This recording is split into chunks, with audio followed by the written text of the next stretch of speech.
말씀은 예수님께서 새롭게 이렇게 변화되는 그런 모습들을 기록한 사건들이 오늘 본문의 이야기입니다.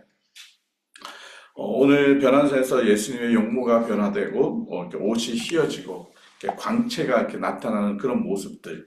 그래서 우리는 변화산에서의 예수님의 그 변화된 모습이다라는 표현을 쓰고 있는데, 오늘 이 본문은 마태복음, 마가복음에도 동일하게 이 사건을 기록함으로 인해서 예수님의 이 모습들을 강조하고 있음을 볼 수가 있습니다. 오늘 본문에는 매우 중요한 두 단어가 서로 정반대의 단어의 모습을 등장하지만 예수님이 누구신지를 명확하게 드러내는 두 개의 단어가 있습니다. 첫 번째 단어는 바로 영광이라는 단어입니다. 또 하나의 단어는 별세라는 단어입니다. 영광과 이 별세라는 이 두 단어는 서로가 다른 그런 어떤 의미를 가지고 있지만, 이 영광과 이 별세는 예수 그리스도가 누구신지를 온전히 드러내주는 그런 중요한 의미의 단어입니다. 예수님은 천국 복음을 전하시고 각색 병든 자들을 고치시고 귀신 들린 자들을 이렇게 치료해 주심으로 인해서 예수님께서 누구신지를 이렇게 증거하는 모습들을 보여주고 있습니다. 그 중에 어떤 사람은 예수님께 영광을 돌리는 사람들도 있고, 어떤 사람들은 예수님께 영광 돌리지 않냐고 도리어 예수님을 배척하는 그런 사람들도 있습니다. 오늘 예수님께서 누구신지, 바로 하나님의 아들이라는 것을 하나님이 직접 증거함으로 인해서 예수님을 영화롭게 하시는 그 모습을 보여주고 있는 것입니다. 특별히 하늘에서 소리가 나서 뭐라고 말씀하고 계십니까? 이는 내 사랑하는 아들이다. 너희는 저의 말을 들어라 라는 것입니다. 하나님께서 직접 예수 그리스도가 누구신지를 증거하는 것입니다. 그러므로 인해서 예수 그리스도는 영광을 받으실 하나님이신 것을 증거하고 있는 것입니다. 그렇습니다. 예수님은 하나님이십니다. 그래서 날마다 찬송과 경배를 받으시기에 합당하신 분이 바로 예수 그리스도입니다. 날마다 우리의 삶을 통해서 예수 그리스도를 영화롭게 하는 것, 그것이 우리의 삶의 이유고 목적이라는 것입니다. 우리 예수님은 날마다 영광을 받으시기에도 조금도 부족함이 없는 하나님이라고 말씀하고 있는 것입니다. 특별히 오늘 사건 안에 엘리야와 모세가 나타나고 있습니다. 그런데 31절에 보면 그 모세와 엘리야가 나타날 때 영광 가운데 누가 또 같이 그 가운데 계십니까? 예수 그리스도께서 계시는 것을 볼 수가 있습니다. 모세는 누구를 의미합니까? 율법을 대표하는 것이 모세입니다. 엘리야는 무엇을 대표하고 있습니까? 선지자를 대표하고 있습니다. 유대인들에게 있어서 모세와 엘리야는 그들에게 모든 정신적인 지주와 같은 그런 귀한 역할들을 감당했던 사람들입니다. 그 모든 모세와 엘리야가 누구를 영화롭게 하고 있습니까? 바로 예수 그리스도를 영화롭게 하고 있는 것입니다. 우리가 생각할 때 모세도 영광스럽고 엘리야도 영광스럽지만 그 영광스러운 그들이 또 예수 그리스도를 영화롭게 하고 영광을 돌리는 그런 모습의 장면이 오늘의 모습이라는 것입니다. 특별히 예수님의 모습이 어떻게 변하고 있습니까? 그의 용모가 변했다고 말씀하고 있습니다. 그 용모가 얼굴의 형태가 바뀌어졌다, 그 몸의 모습이 바뀌어졌다, 이런 것이 아니라 그의 모습에서 나타나는 그 영광스러운 모습이 나타났다라는 것을 말씀하고 있는 것입니다. 우리의 사람 속에서는 그 영광스러운 모습이 나타나지 않습니다. 그 밝은 빛이 나타나지 않습니다. 그러나 예수 그리스도의 그 용모 안에서 영광스러움이 나타나는 것입니다. 모세가 하나님의 영광이 너무 강하기 때문에 얼굴을 쳐다볼 수 없고, 왜? 하나님의 영광을 쳐다보면 죽기 때문에 그렇습니다. 그만큼 지금 예수 그리스도가 하나님의 영광으로 새롭게 변화되는 육신의 몸을 가지고 있지만 그 육신이 지금 하나님의 영광을 드러내고 있는, 그러므로 곧 예수 그리스도께서 육신을 입으셨지만 예수님이 하나님이심을 드러내는 사건이 바로 오늘 변화산의 사건인 것입니다. 그렇습니다. 예수님은 사람의 모습으로 오셨지만 예수님은 하나님이시기에 사람의 모습으로 오셔서 영광을 받으실 분이 바로 예수 그리스도라고 말씀하고 있습니다. 그 옷이 휘어져 광채가 났다라는 것입니다. 옷이 색깔이 희어졌다라는 그런 의미를 표현도 하지만 그 전반적으로 그 영광의 빛이 밝게 빛나는 모습을 강조하고 있는 것입니다. 옷이 하얘진 것을 강조하는 것이 아니라 그 옷 속에서도 그 영광의 광채가 빛나기 때문에 밝고 환한 그 모습을 의미하고 있는 것입니다. 무엇을 말씀하고 있는 것입니까? 예수님은 그렇게 영광을 받으시는 분이고 영광스러운 분이 바로 예수 그리스도라는 것입니다. 우리 평강교회의 목표가 무엇입니까? 우리 교회의 어떤 본질이 무엇입니까? 하나님을 영화롭게 하는 것입니다. 하나님께 온전히 영광 돌리는 것입니다. 말씀 속에서도 하나님 말씀하시지 않았습니까? 너희들이 먹든지 마시든지 무엇을 하든지 그 모든 것을 통해서 하나님을 영화롭게 하는 삶, 하나님께 영광 돌리는 삶을 살아라라는 것입니다. 바로 예수 그리스도는 하나님이시기에 영광을 날마다 우리의 삶을 통해서 영광을 받으셔야 합니다. 여러분, 영광을 받는다는 게 무엇입니까? 예수 그리스도를 높이는 것입니다. 예수 그리스도를 찬양하는 것입니다. 예수 그리스도의 이름을 존귀케 하는 것, 그것이 하나님을 영화롭게 하는 삶이라는 것입니다. 우리가 가정에 있든지 일터에 있든지 어느 곳에 있든지 오직 예수 그리스도만 높이는 삶, 우리의 입술이, 우리의 삶의 태도들이 오직 예수 그리스도를 높이는 삶, 그것이 바로 우리들의 삶이고 예수 그리스도는 우리의 모든 삶을 통해서 영광을 받으셔야 될 분이라는 것입니다. 32절 말씀에서도 예수의 영광과 및 함께 선 두 사람을 보더니, 그러니까 예수 그리스도의 영광을 계속 드러나고 있음으로 인해서 예수님은 바로 하나님이심을 증거하고 있고 예수님이 메시아라는 것, 구원자라는 것을 드러내고 있는 것입니다. 그 모습을 보자 베드로가 뭐라고 얘기를 합니까? 초막 셋을 지어서 하나는 모세를 위하여, 하나는 엘리야를 위하여, 하나는 누구를 위하여? 예수님을 위하여. 근데 왜 그가 이렇게 이야기합니까? 여기에 있는 것이 좋다는 것입니다.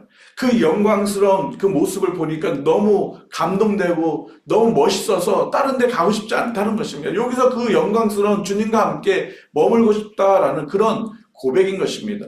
우리의 삶 속에서도 아름다운 곳, 정말 멋있는 곳, 우리가 표현했을 때 와, 황홀하다라는 그런 어떤 표현을 할 때 그곳에 계속 머물고 싶고 싶은 그런 어떤 의미를 지금 베드로는 고백하고 있는 것입니다.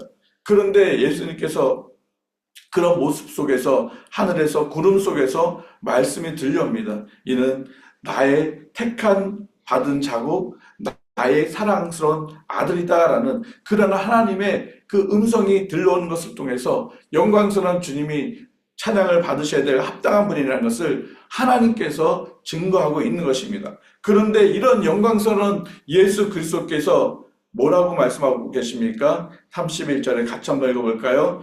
영광 중에 나타나서 장차 예수께서 예루살렘에서 뭐 하실 것을요? 별세하실 것을 말할 때, 지금 예수님은 영광스러운 모습으로 변화되었습니다. 그리고 영광을 받으시고 영광스러운 모습이십니다. 그런데 그 영광 받으실 그 예수 그리스도께서 뭐를 말씀하고 계십니까? 별세하실 것을 말한다는 것입니다.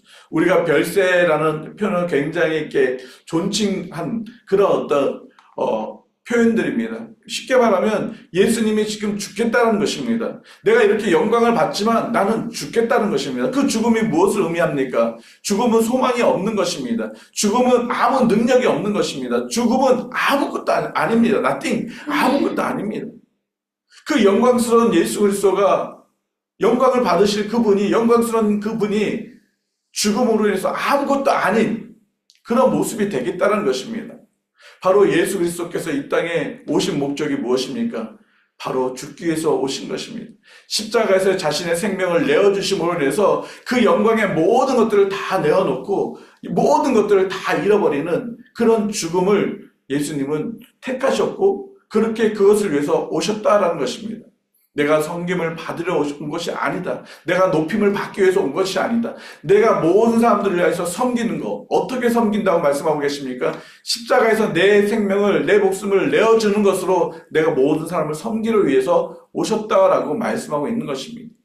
그렇습니다. 예수 그리스도께서 십자가에 피 흘려 죽어주심으로 인해서 우리를 구원해 주신 것입니다. 그 은혜, 그 사랑, 그 예수 그리스도 때문에 우리가 지금 이곳에서 찬양하고 하나님께 영광을 돌리고 있는 것입니다. 만약에 예수 그리스도께서 십자가에 죽지 않으셨다면 우리는 하나님을 영화롭게 하는 삶을 살 수가 없는 것입니다. 예수님은 영광을 다 내려놓고 그 죽음을, 십자가의 그 참혹한 죽음을 선택하셨습니다. 그것이 예수 그리스도께서 우리를 통해서 받으실 영광스러운 하나님이심에도 불구하고 낮고 천한 그 십자가의 죽음을 선택하셨던 것입니다. 왜 그랬습니까? 바로 저와 여러분을 살리기 위한 하나님의 사랑인 것입니다. 우리가 날마다 이 그리스도의 사랑, 나를 향한 그 영광스러운 주님이 나를 대신해서 죽으셨던 그 참혹한 그 십자가의 사랑들을 우리가 늘 기억할 때, 우리가 어저께도 말씀을 나눈 것처럼 그 십자가에, 나에게 주은 십자가를 우리가 잘 지고 나갈 수 있고, 우리가 이 땅 가운데서 어떠한 어려움과 힘듦 속에서 믿음을 지켜가면서도 고통을 받아도 우리가 인내하며 승리할 수가 있는 것입니다. 예수님은 그 영광스러운 모습을 우리를 위해서 별세하는 죽음의 그 참혹함을 선택하셨던 것처럼, 우리도 날마다 그 주님의 사랑과 은혜를 기억하고 겸손으로, 정말 낮아짐으로 정말 하나님을 영화롭게 하는 것뿐만 아니라 많은 사람들에게 그리스도의 사랑을 나타내는 것, 그것이 바로 우리들의 모습이라는 것입니다. 오늘 1절에 보니까 이 말씀을 하시는 8일쯤 되었다라는 것입니다. 이 말씀이 무엇입니까? 지금 8일 전에 어떤 일이 일어나고 있습니까? 베드로와 그 제자들이 예수님이 묻습니다. 나를 누구라고 하느냐? 엘리야요, 또 선지자 중에 하나요, 죽었던 세례 요한 중에 한 명입니다. 그럼 너희는 나를 누구라 하느냐? 베드로가 고백합니다. 주는 그리스도시요 살아계신 하나님의 아들입니다. 베드로의 그 명확한 그 고백이 있었습니다. 그 고백이 있고 8일이 지나서 지금 베드로는 무엇을 하고 있습니까? 주님, 여기가 좋습니다. 그냥 여기서 머물렀으면 좋겠습니다. 그리스도라고 분명히 고백을 했지만 그 그리스도는 무엇입니까? 메시아입니다. 어떤 메시아입니까? 십자가에 달려 죽으실 그 메시아를 베드로는 아직 완전히 이해하지 못하고 그 예수 그리스도가 어떻게 죽어야 될지를 모르는 것이었습니다. 그런데 예수님이 죽는다고 또 말씀하셨음에도 불구하고 베드로는 그 예수님의 그 죽음을 아랑곳하지 않고 그냥 자신들의 그 영화로운 모습만 생각하고 그곳에 소망을 짓고 그냥 편안하게 영광스럽게 그곳에서 살기를 원하는 모습들. 맞습니다. 우리의 모든 삶 속에서도 편안함과 또 영광스러운 것, 정말 좋은 어떤 그런 안락한 삶을 우리는 원합니다. 그러나 정말 우리가 바른 믿음의 고백을 하고 예수 그리스도가 우리를 위해서 십자가에 죽으신 구원자, 그런 메시아라는 분명한 믿음의 고백이 있다면 우리도 십자가 앞에서 날마다 죽는 그런 삶을 살아야 하는 것입니다. 베드로는 지금은 그런 삶을 살지 못했지만 예수 그리스도의 십자가의 죽으심과 부활과 성령의 그런 능력으로 인해서 새롭게 변화되었을 때는 그가 십자가 앞에서 죽는 그런 삶을 살았던 것을 우리는 말씀을 통해서 알고 있습니다. 우리는 이미 십자가 안에서 우리는 살림을 받았습니다. 십자가 안에서 우리는 이미 죽었고 우리는 다시 살림을 받았습니다. 그렇다면 이제는 우리가 우리를 통해서 이 땅에 이뤄진 많은 영혼들을 살리는 그 일들을 해야 합니다. 그럼 어떻게 해야 합니까? 내가 죽어야 합니다. 내가 예수님의 십자가의 죽으심으로 인해서 우리를 살리셨던 것처럼 내가 죽을 때 다른 사람을 살릴 수 있고 내가 죽을 때 그 죽음을 통해서 하나님을 영화롭게 하는 그런 삶을 살 수가 있는 것입니다. 우리가 죽는다는 것은 쉽지 않을 것입니다. 나의 모든 것을 포기하는 것 쉽지 않을 것입니다. 편안함이 어쩌면 안락함이 더 좋을 수 있습니다. 그러나 예수 그리스도를 믿고 예수 그리스도의 십자가를 지고 가는 사람은 안락한 삶, 편안한 삶이 아니라 정말 고통과 어려움이 와도 정말 나를 향한 그 영광스러움을 내어놓고 십자가를 지셨던 그 예수 그리스도를 의지하고 나아갈 때 그 모든 삶들을 우리에게도 허락하셨고 그 삶 속에서 우리는 하나님을 영화롭게 하며 또 하나님께서 주시는 은혜 속에서 살아갈 수가 있는 것입니다. 예수님은 오늘 이 변화산의 사건을 통해서 예수님이 누구신지 우리에게 명확하게 알려주셨습니다. 하나님께서 말씀하셨습니다. 내 사랑하는 아들이다. 너희는 그의 말을 들어라 라는 것입니다. 우리는 그의 말을 들어야 합니다. 예수님께서, 하나님께서 이미 우리에게 성경을 통해서 기록했던 이 하나님의 말씀을 이제 듣고 살아가는 것, 그것이 하나님을 영화롭게 하는 우리들의 삶의 모습이다라고 명확하게 말씀하고 있는 것입니다. 오늘도 저와 여러분의 삶 속에서 하나님의 말씀을 잘 순종함으로 인해서 하나님을 온전히 영화롭게 하는, 그래서 하나님께서 우리의 삶을 통해서 기뻐 받으시는 그런 복된 삶이 되기를 예수님의 이름으로 축복합니다. 이제 같이 기도드리겠습니다. 영광을 받으시기에 합당하신 예수 그리스도, 하늘의 영광과 그 존귀함을 가지고 이 땅에 내려오셨지만 하늘의 영광과 존귀함을 다 버려두시고 십자가에서 자신의 생명을 내어주셨던 그 예수 그리스도를 찬양합니다. 그 주님을 우리가 만났고 그 주님 때문에 오늘도 기도하며 또 찬양하며 주님 앞에 나아갑니다. 그 영광스러운 주님이 우리 안에서 날마다 영광을 받으시는 그런 삶으로 우리가 드려지기를 원합니다. 우리의 입술이, 우리들의 삶의 모습이 오직 하나님을 영화롭게 하는, 예수 그리스도를 영화롭게 하는 저희들의 삶이 되게 하여 주시옵소서. 예수님께서 그 영광을 버리시고 그 십자가의 그 참혹한 죽음을 선택하셨던 것처럼 하나님, 우리가 주님의 사랑을 받고 구원받은 하나님의 자녀로서 우리가 날마다 나의 십자가를 지는 것을 하나님 놓치지 않게 하여 주시고, 하나님 그 십자가를 기쁨으로 하나님 기꺼이 지고 나갈 수 있는 저희들의 삶이 되어줄 수 있도록 도와주시옵소서. 하나님, 예수 그리스도의 말을 들으라. 주님께서, 하나님께서 직접 말씀해 주신 것처럼 우리에게 이미 주셨던 이 하나님의 말씀, 하나님 이 말씀들을 날마다 지켜나가기를 힘쓸 수 있는, 그러므로 말씀에 순종함으로 하나님을 영화롭게 하는 저희들의 삶이 되게 하여 주시옵소서. 하나님, 우리 평강교회의 목적이 무엇입니까? 사명이 무엇입니까? 존재 이유가 무엇입니까?